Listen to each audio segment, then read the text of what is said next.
বনহাসের ডানা, কবি আরণ্যক বসু।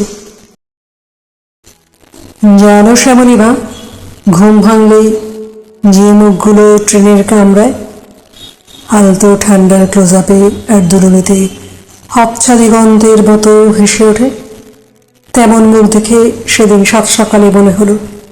কি মনে হলো পরে জানাচ্ছি।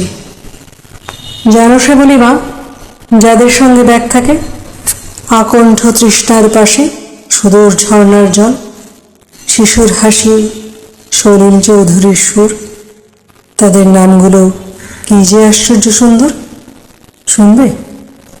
আচ্ছা দাঁড়াও, তার আগে ট্রেন থেকে নেমে যাওয়ার অনেক পরে দু একটা চেনা অচেনা টিলা, তালের সরসরে বাবুই বাসার দুলুনি আর বনহাসের ডানার গন্ধে আঁকাবাঁকা পথের হাওয়ায় হাওয়ায় মনে হলো আপাতত তৃতীয় বিশ্বযুদ্ধের সম্ভাবনা নেই।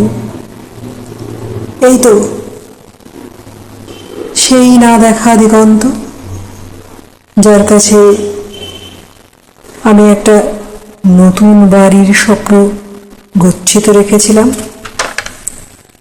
সে স্বপ্ন ভোরের না মাঝরাতের জানি না, তবু জীবনের শেষ কবিতা পর্যন্ত আরভিংস্টনের লাস্ট ফর লাইফের মতো পিছু রাখবে বনহাসের ডানা। আপাতত সেই মুখগুলোর গল্প বলি।